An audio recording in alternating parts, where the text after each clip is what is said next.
Bonjour, kia ora, and hello. I'm Raqi Syed. I am a senior lecturer at Victoria University of Wellington, and I am a director and writer of animation. After minimum mass, one of the challenges we faced was it's difficult for people to see minimum mass because it's a VR experience. And so we're lucky it's traveled all over the world. It still has a life, but there's all this friction because of the lack of adoption of headsets. So we decided that we wanted to do something that was linear and more accessible. And so Areito Echevarria, my directing partner, and I decided we were going to do something that would hopefully be more accessible by audiences, just so that we could share the work with more people. And so what we've been doing since minimum mass is focusing on the skills that we need to make that happen. Minimum mass was really about learning about and understanding real-time technology, translating our visual effects skill set, which was quite traditional and cinema focused, into something that was indie and real-time. And so that was cool and fun. And now there's a whole nother group of things we need to figure, new challenges. And one of those is animation and performance and learning a lot about the skills and the technologies that we need to do a project that is really performance focused at scale for a feature film. So a lot of what we've been doing in the last couple of years is learning and teaching in that space. And going to Annecy was a super cool opportunity to be invited to do that. We did the residency for the Annecy Film Festival for 2023. So that was between April, May, and June of this year. And the goal of that residency was really to develop Shadow Work, which is a feature film that we have in production. We were just really honored and bowled over by the support that Annecy provided for us to do that. We spent 3 solid months doing development, writing, making. They set us up with Mark Caro, the maestro Mark Caro, as our mentor for visual development. So we worked with Mark on the visual development, knowing that we would pitch the project at MIFA at the end of the residency, at the end of June. And so we decided to use the time not only to advance the visual development and script, but also to do an animation teaser. And it helped us understand a lot of questions, not just how will this film look, but also what is the velocity at which we can work. You know, Areito and I have as directors, different skill areas. So my specialty was lighting and rendering, and Areito was a compositing and effects person. And working independently, we've had to become generalists and learn more about other parts of the pipeline. So we really wanted to spend time with motion and performance, and that's what we did at Annecy. Something that we're interested in exploring is the relationship between realistic human characters and a stylized world. That's what we proposed to do in Shadow Work. And so what you saw today was the first iteration of that, like very realistic characters doing subtle performance driven by an actor. And then the world is uncanny. The world is an uncanny, surreal version of Wellington where strange things can happen. And so the design question for Shadow Work is, how do those two things work together? Some of the feedback we've gotten is that, do you think realistic characters can live in a stylized world? Shouldn't you stylize the characters? And we really believe that in order to push the uncanny aspect of the story, which is that very Freudian concept of the unheimlich, unhomely, we need to have realistic characters, and that uncomfort, that discomfort that emerges from realistic characters living in an unrealistic, strange world.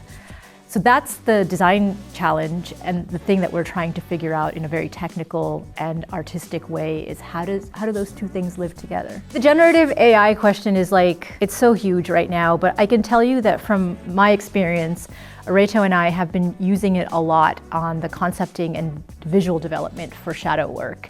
And what we found is that because we're a very small team, we're very nimble, we often don't have the resources to bring other people onto the team. This tool helps us iterate quickly in figuring out the visual development process. And this is quite specific to Shadow Work, but Shadow Work is a Jungian concept of the process of psychoanalysis, about looking at your shadow and doing the work that you need to become your whole self.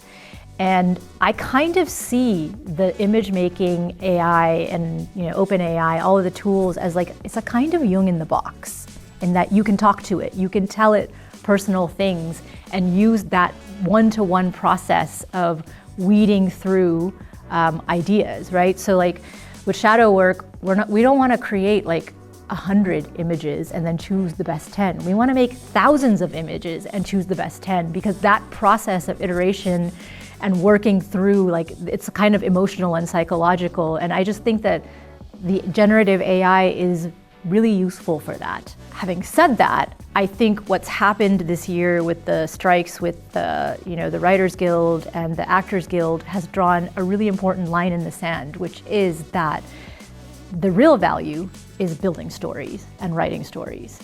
And this is something that there was an American animator at a conference I went to in Spain, actually, a guy named Bill Coop, who said he thinks the real value, like the special secret sauce for the future artist, is being an animator and a writer.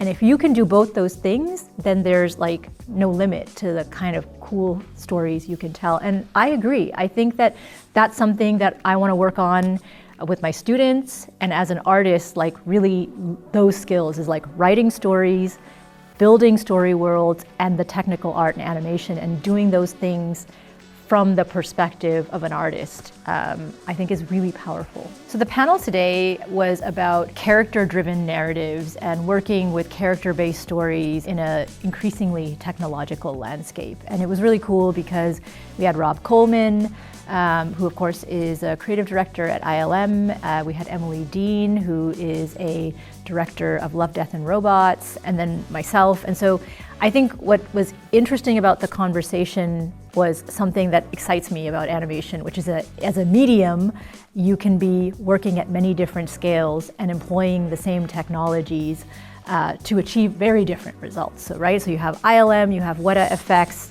you have that kind of storytelling. Then you have Love, Death and Robots, which is quite emotional and serial television anthology. And then the kind of work that I'm doing, that Areito and I are doing on shadow work, is at this stage quite independent, but informed by the fact that we worked on big budget tentpole films for a long time. And so something that we're always interested in is how do we take that knowledge, that ability to design and concept for a very polished result, which you do in tentpole cinema. How do you take that and translate it to an indie approach to making films? And a lot of it is conceptual. If you know how to drive the tools, if you know how to create an image that is compelling in that way, I think you can achieve really interesting things at different budgets. So I've never been to SIGGRAPH Asia before. I've only ever gone to SIGGRAPH North America, and I actually went to my first SIGGRAPH when I was like 14 years old. They used to do a SIG Kids thing in Los Angeles for children to come to SIGGRAPH, and that was a long time ago. That was like, the early 90s. So I have a long history of having attended SIGGRAPH North America, and it's really, living in Wellington, I think it's great to be part of Asia. Like, I didn't actually know that New Zealand was considered part of Asia in the SIGGRAPH context. So that's cool, and it's nice to have this community on this side of the world. I'm pleasantly surprised to see that there's a large community and that there's so many people. Like this morning at the keynote, like there were hundreds of people there, maybe even 1,000. I don't know how many people fit in that screening room, but it's really wonderful to have this kind of community in this part of the world, because then we can just progress the state of the art more, rather than having to sort of rely on traveling these far distances. I mean, I love going to Europe, but it's so far, right? So if you go to Europe, I think you should go for a few months, which is what we did when we went to Annecy. But you can somewhat ethically come to Sydney from Wellington for a week. That feels okay. It wouldn't feel great to go to Europe for a week, right? So it's wonderful to be able to do this in this part of the world. That's what I do. I know. We do it sometimes, no, right? And I understand. It happens, but I think like increasingly, and who knows what will happen in the future, is we should try to get more out of our travel experiences. And I know it's tricky. One of the more recent projects that I've had the fortune to work on is the Dove virtual beauty project. And it was actually sponsored by Unreal and Dove. the people that make soap, because they're really interested in body diversity and supporting different ideas around beauty and gender. So I was able to work with them to come up with a series of modules to train early career technical artists on how to use their tools. So like specifically MetaHuman, how do we design characters for MetaHuman, and how do we take some of the more, the newer approaches towards